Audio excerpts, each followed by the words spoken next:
Science का उत्पत्ति किससे हुआ है? साइंस का उत्पत्ति धनायन और ऋणायन में क्या अंतर होता है? धनायन कहने का मतलब कि कोई भी जैसे कोई भी। घबराइए मत, है ना, इजीली बताइए। इंग्लिश कैसा आपका है? इंग्लिश थोड़ा कम है। ट्रांसलेशन वगैरह जानते हैं? हाँ, ट्रांसलेशन कर लेते हैं। एबीसीडी तो आता होगा। हाँ ठीक। भावेल कितने तरह के होते हैं? ब्रीफली भावेल क्या होता है? ब्रीफली भावेल कितने तरह के होते हैं? हमारे माता पिता और हमारा मेहनत और हमारा कोचिंग जिसका नाम है बीएस कॉन्सेप्ट कोचिंग सेंटर चंदा और हमारा विद्यालय। क्या उनके पढ़ाने की कॉन्सेप्ट था जिसके चलते आप श्रेय देना चाहते हैं? घर में माहौल कैसा रहता था? लड़ाई झगड़ा या फिर शांति? पिताजी हमारे जो हैं वो सब्जी बेचने वाले हैं और पिताजी किसानी करते थे या उनके साथ काम करते हुए पढ़ाई करते थे? पिताजी किसानी करते थे और करते हैं भी? करते भी हैं और सब्जी भी बेचते हैं शाम को। तो क्या लक्ष्य है आगे दिन, क्या करेंगे? आगे मेरा लक्ष्य है रेलवे लाइन में जाने के लिए। टॉप किया है यार, 471 नंबर है। रेलवे में मजदूर बनना क्यों चाहते हो? IAS बनने का शौक नहीं है? तो सोच क्या है? केवल एक नौकरी पेशा तक सीमित रह जाना या कुछ राष्ट्रवादी सोच है, देशभक्ति सोच है, या समाज उत्थान के लिए या स्वर्ण अक्षरों का इतिहास रचने के लिए ऐसा कुछ सोच रखते हैं? आप IAS बनिएगा नहीं, IPS बनिएगा नहीं, TT बनिएगा, उसके बाद स्टेशन मास्टर बनिएगा, है कि नहीं?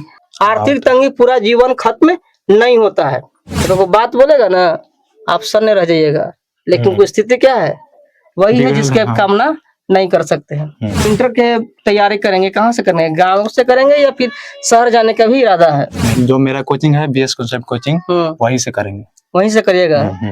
लेकिन बहुत प्रयास करने के बावजूद भी 471 आया, लेकिन अगला बार पूरा प्रयास रहेगा मेरा कि बिहार में टॉप रैंक में पक्का लाए। भावेल कितने तरह के होते हैं? भावेल ऐसे 5 होते हैं।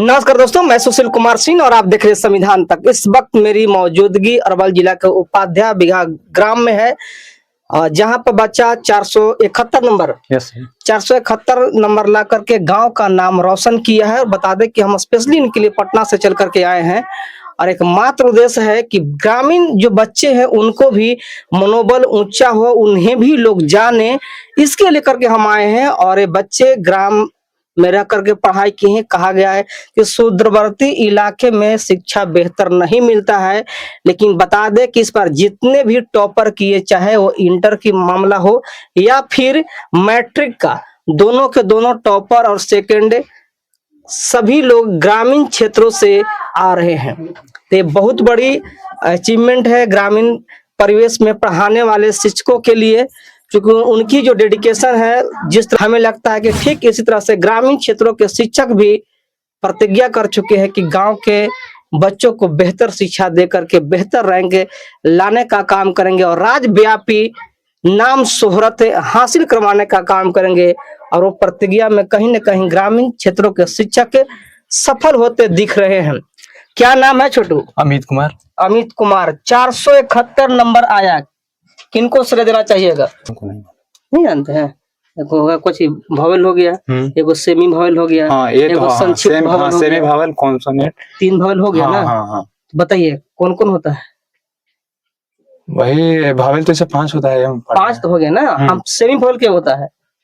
सेमी भावेल 3 आप बोले हैं, लेकिन उतना नहीं मालूम। 2 होता है। 2 होता है। आप ब्रीफली भावेल? ब्रीफली भावेल, चलिए कोई बात नहीं है, 10th के बच्चे हैं, है कि नहीं? आखिर बताएंगे तो कितना बताएंगे, है कि नहीं? मैथ कैसा आपका है? मैथ बहुत बढ़िया है। बहुत बढ़िया है। पूछ सकते हैं? पूछ सकते हैं। धनायन और ऋणायन में क्या अंतर होता है? धनायन कहने का मतलब कि कोई भी जैसे कोई भी। घबराइए मत, है ना, इजीली बताइए। लेकिन इतना है कि कॉन्फिडेंस बच्चे के चेहरा पर है, कहीं न कहीं बेहतर करने का काम करेंगे। और सबसे बड़ी बात यह है कि ये वो इलाका है जहां से अगर यहाँ का जिला देखेंगे तो तकरीबन 20 किलोमीटर से ऊपर से दूरी का है, यानी 20 किलोमीटर से ज्यादा दूरी पर यहाँ से जिला है। और बाजार भी देखेंगे तो हम यहाँ से चले तो 5 किलोमीटर की दूरी पर है, यानी बिल्कुल सुदूरवर्ती इलाका है। लेकिन यहाँ के जो लोग के अंदर में पढ़ाई के प्रति जागृति जो हुआ है वो काबिले तारीफ है।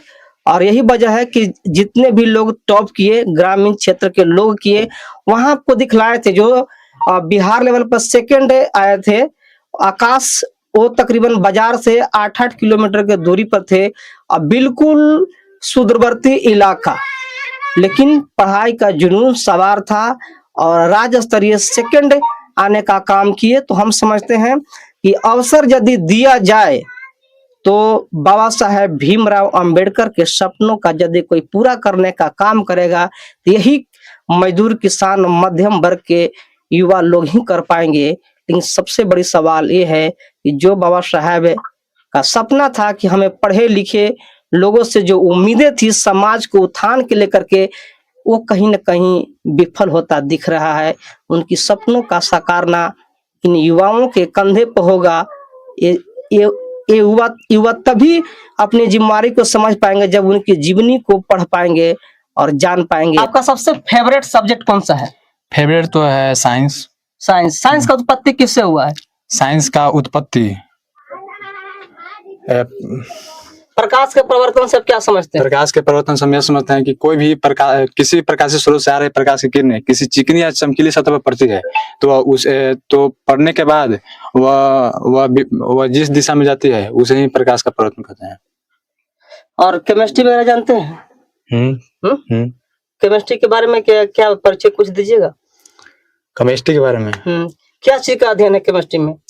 केमिस्ट्री के जो शब्द है वो केमिया शब्द से लिया गया है, जो कि एक ग्रीक भाषा है।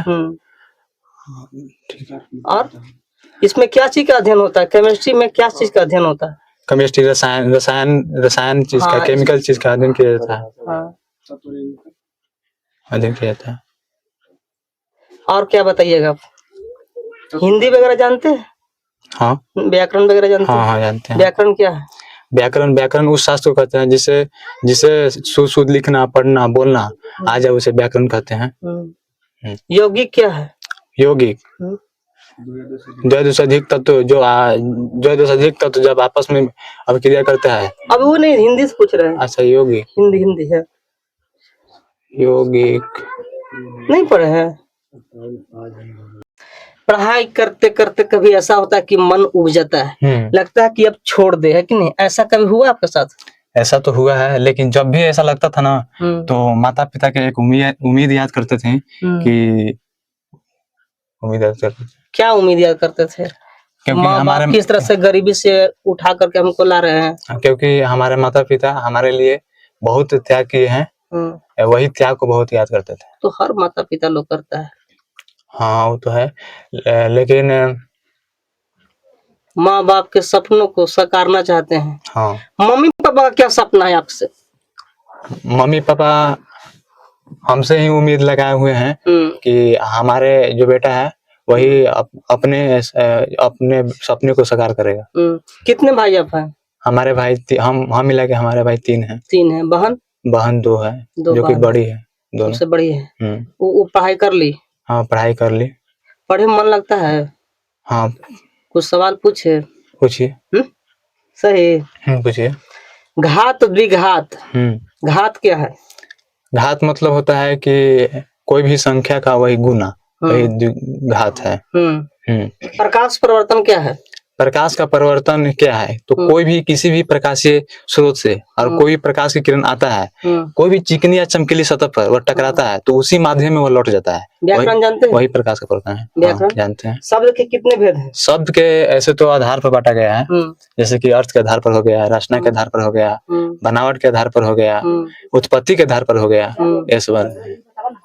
तो बताइए सबके बारे में। तो अर्थ के आधार पर बात करते हैं तो अर्थ के आधार पर 2 होता है, जो कि सार्थक होता है, निरर्थक होता है। सार्थक मतलब कि जिससे कोई अर्थ निकले, कोई भी शब्द वैसा शब्द जिससे अर्थ निकले, जैसे बात करते हैं विद्यालय का, तो विद्यालय से अर्थ निकलता है, विद्या का आलय यानी कि विद्या का घर है, ठीक है। उसी तरह से बात करते हैं उत्पत्ति के आधार पर, तो उत्पत्ति के आधार पर 4 प्रकार का होता है, तत्सम, तद्भव, देशज और विदेशज, वही। और तीसरा होता है रचना के आधार पर, जिसका जो कि भेद होता है उसका यौगिक, रूढ़, यौगिक, योग रूढ़। उत्सर्जन क्या है? उत्सर्जन तो हमारे शरीर में उपपची क्रिया के फलस्वरूप जितना भी गंदे पदार्थ होता है हमारे शरीर से बाहर निकलता है, वही मल, उसी को बोलते हैं उत्सर्जन। चलिए, तो अपनी क्षमता के अनुसार अपनी भाषा में सारी सवालों को जवाब दिए हैं, तो आप क्या सोचते हैं इनके बारे में अपना प्रतिक्रिया कमेंट बॉक्स में जरूर जोड़ने का काम कीजिएगा। तब तक के लिए जय हिंद। कर दिए।